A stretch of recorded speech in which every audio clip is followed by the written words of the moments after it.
Hey guys, I'm Ethan Moore from Stockholm Supply. I've been having some communication with Mark, who has gotten a Flatmaster from us, but once he got his motor on and everything set up, he noticed that the top on his sander had a slight dip on the inside, which unfortunately can happen sometimes when it gets shipped. Things can shift a little bit. So what I'm going to go through here, this is actually an older style top.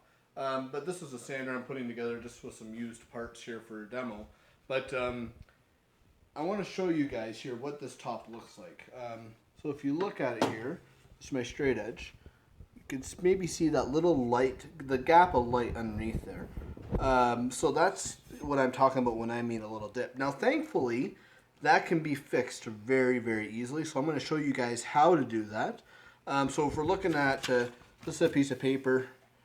So a piece of paper will slide through there just about, where a business card will not. So the way to fix this, kind of an interesting thing about this Flatmaster, if I loosen these bolts on the top here, the steel top will separate from the bottom MDF base plate.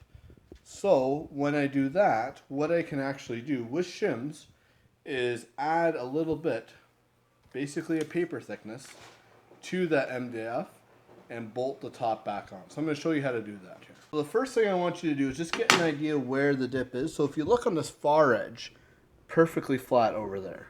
But if I come in a little bit here, you can see that little gap. Right here, a little gap. And then right at this other edge here, again, perfectly flat.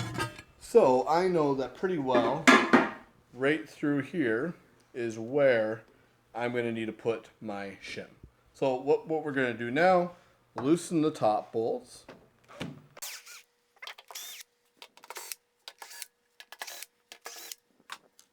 Now if you can, only lift up the steel. These little bolts should come with it here. Just like that.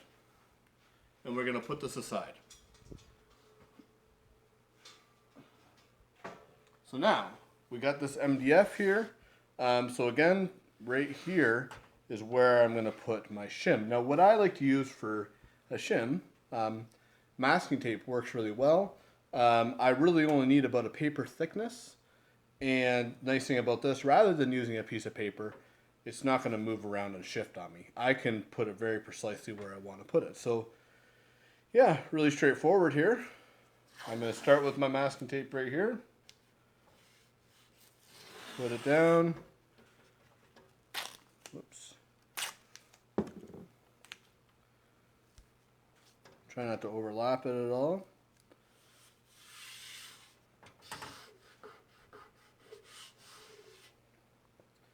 Same thing on this side.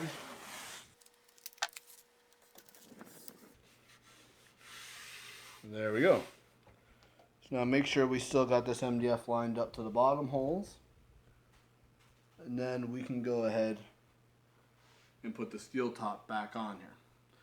Now what you may find, once I put the top back on, you may need a second layer of tape, or you may need a second layer in a certain spot, just to help raise up that wherever the low spot may be.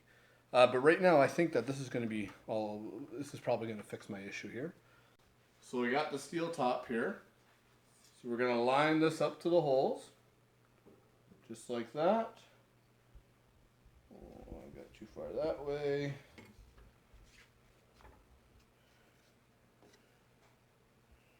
Right about there.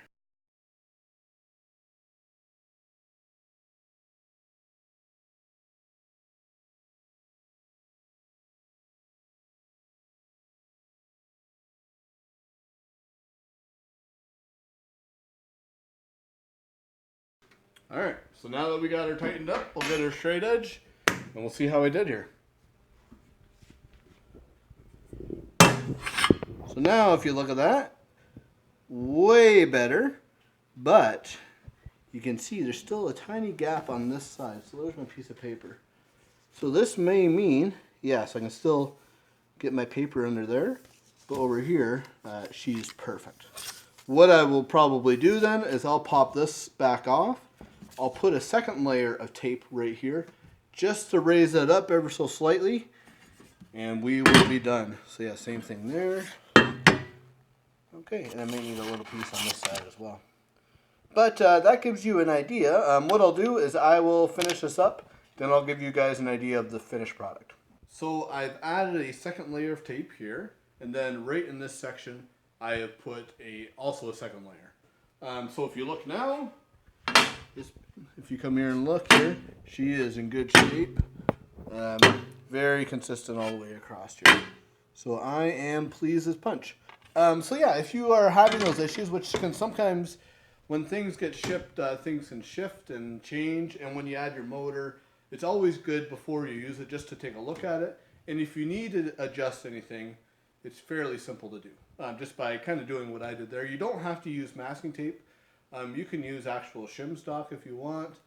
You can do whatever you like, but I find masking tape is nice and simple because it's nice and thin and it doesn't move around on you. So yeah, if anyone else has any questions, you can email me at info@stockroomsupply.com or comment on the video, and make sure you add me on Instagram. Thank you very much.